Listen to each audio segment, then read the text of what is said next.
Salut à tous et bienvenue. Aujourd'hui, petite vidéo sur cet appareil. C'est un amplificateur HiFi Technics SU-V620M2. Amplificateur qui vient de la benne comme d'habitude. Alors comme d'habitude également, je sais pas s'il fonctionne. Donc c'est un amplificateur HiFi, donc je le trouvais vraiment sympa. Bon, Technics, j'ai plus besoin de faire les présentations, c'est assez réputé.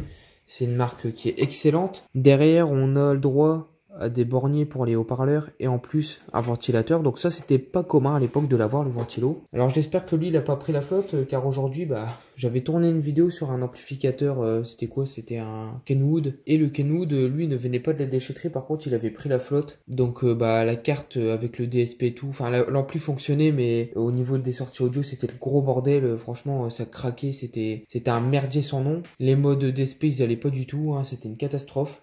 D'ailleurs, on voit, j'ai gardé quelques composants de cet ampli. Donc les pieds, la carte avec l'ampli, etc. dessus. Donc le Technics qu'on a là, ça fait longtemps que je l'ai récupéré. Ça fait longtemps que je dois m'en occuper. Et ça fait longtemps qu'il attend, voilà. Si vous voulez savoir, je l'avais récupéré en même temps que le lecteur DVD enregistreur. J'en avais fait une vidéo, là, le LG. Alors c'est parti, on va le tester. Donc je vais le brancher au secteur, évidemment. Voilà, donc il est branché, donc c'est parti. Ouh, il s'allume. J'ai les deux relais qui sont déclenchés. Alors, donc ça, c'est les sources. Donc on voit les LED qui passent. On a même l'entrée phono. Bon, c'était typique de l'époque. Tape monitor, ok. Alors, comment il va? Donc on voit, il est sur opération. Il est allumé.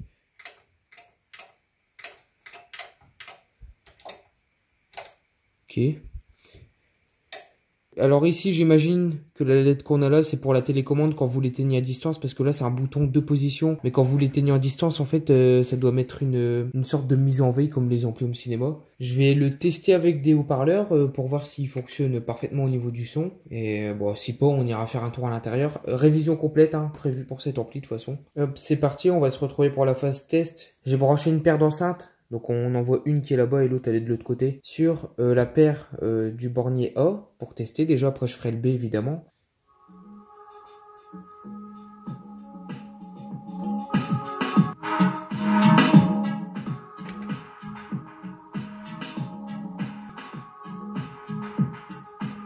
Que le droite-gauche fonctionne parfaitement, la balance fonctionne parfaitement.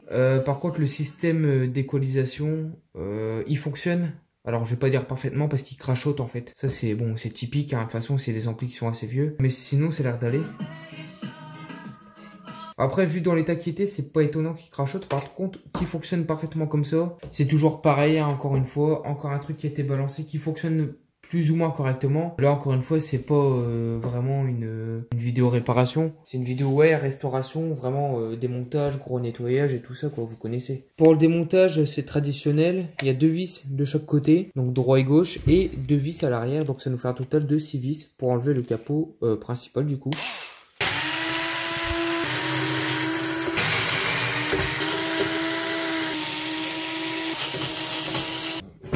Intérieur assez classique déjà de ce que je peux voir, donc je vais prendre la caméra pour vous montrer ça d'un peu plus près. Voilà pour ce qui est de l'intérieur, donc c'est dégueulasse, ça c'est toujours pareil, c'est un appareil qui est très vieux. On a de l'oxydation, on a de la belle oxydation d'ailleurs. Tout ce qui est vert là, voilà, c'est oxydé. Là-bas on a des pics de corrosion, de rouille. Un mauvais souvenir, comme l'ampli Kenwood, sauf que bon, le Kenwood était plus atteint. Celui-ci fonctionne toujours, donc je pense qu'on arrive à temps en fait pour le remettre d'aplomb, on va dire. Ce que je vais faire dans un premier temps, c'est commencer par démonter la façade.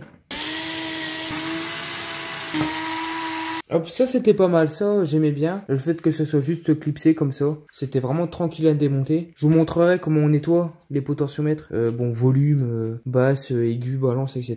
Parce que ça on me l'avait demandé plusieurs fois dans une vidéo, c'est vrai. Donc je vous montrerai précisément comment on fait sur ce modèle là du coup.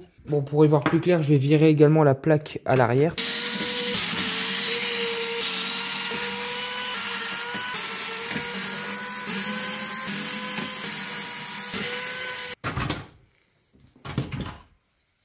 C'est la première fois que je voyais ce système de ventilo. On a 2 bornes ici qui viennent se repiquer directement ici. Bon, plutôt original, je connaissais pas du tout. Je vais aller souffler tout ça au compresseur dehors. On ira contrôler notre transistor audio, les soudures des borniers et les soudures des entrées RCA audio. Bon, je reviens vers vous car j'ai eu un fail sur la vidéo. Donc en fait, j'avais présenté toute la partie démontage de l'alimentation principale de l'ampli. Mais alors bon, je vais résumer. En gros, bon là, c'est le transfo. On a 2 fusibles ici en protection. 2 diodes, on a un petit transfo pour le secondaire, un relais pour la lime hein, tout simplement. On a le fusible ici 2,5 ampères pour l'entrée principale on va dire du secteur vers le transfo. Donc ça c'était pour la partie à lime, bon rien de très intéressant, hein. De toute façon si vous regardez ces vidéos là vous y connaissez à peu près je pense. Truc que j'ai trouvé un peu dommage dessus, bon là il est beaucoup plus léger, hein. C'est au niveau des pieds en fait, alors je vais peut-être le prendre dans l'autre sens. Donc voilà au niveau des pieds ce que je trouve dommage c'est que bah ils sont collés hein, comme vous voyez. Donc là aussi c'est pareil, on a 4 points de colle là aussi. Donc j'aurais préféré qu'il soit vissé. Bon là c'est pas le cas mais c'est pas très grave. J'aimerais bien poncer quand même cette carte, elle est dégueulasse, elle est pleine de corrosion. Autant le reste ça peut aller, hein, c'est juste de la crasse etc. Autant la plaque qu'on a là, c'est un petit peu pénible de voir ça dans cet état là. Hop et voilà, donc ici ça a l'air plus ou moins d'aller. On ira faire un tour au niveau des soudures. Mais de ce que je vois, ça m'a l'air plutôt correct. Ouais là je suis en train de regarder à l'œil. Même les entrées-sorties, il n'y a pas de soudure sèche, ça c'est bizarre quand même. Ça je vais m'en occuper à part et puis je vous retrouve un petit peu plus tard du coup pour le reste. Pour le nettoyage des potentiomètres de volume et d'égalisation, c'est assez simple en fait, hein. Il n'y a pas vraiment de complications là-dedans. Il vous faut juste une bombe de nettoyant contact et en fait le but ça va être d'asperger chaque potard plus celui de volume et de les faire tourner dans un sens et dans l'autre. Donc vous en mettez hop à l'intérieur comme ça. C'est pas grave hein, si le produit coule, ça n'abîmera pas l'électronique. Voilà, que je commence à tourner, voilà.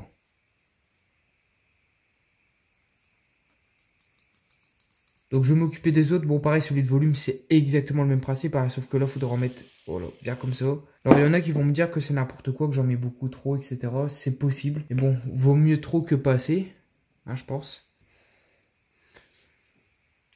Bouton de volume qui, je le précise, est motorisé d'ailleurs. Donc quand on a la télécommande, bah, dès que vous montez ou baissez le volume, le potard va tourner en même temps.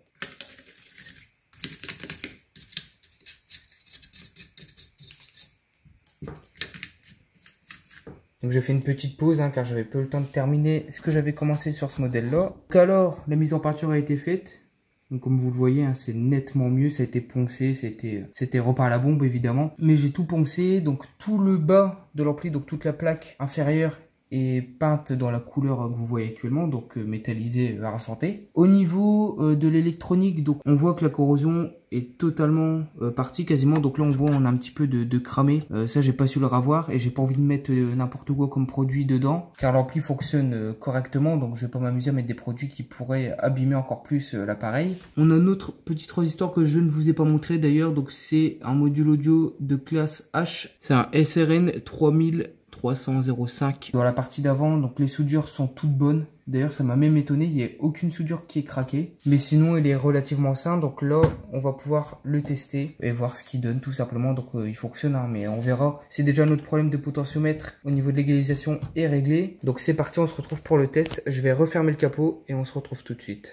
Alors pour le test, j'ai décidé de prendre un appareil qu'on voit quasiment plus et qui pourtant à l'époque était vraiment extrêmement populaire, hein, j'ai envie de dire. La platine cassette, hein, un appareil que j'aime beaucoup, que les plus jeunes n'ont pas connu malheureusement, mais moi d'ailleurs hein, quand je suis arrivé, ces platines-là n'existaient quasiment plus déjà.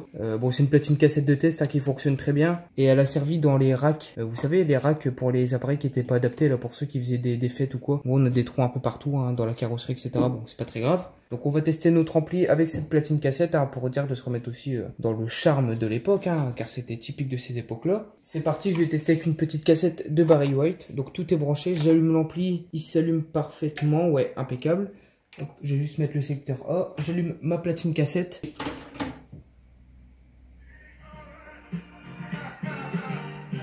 Impeccable.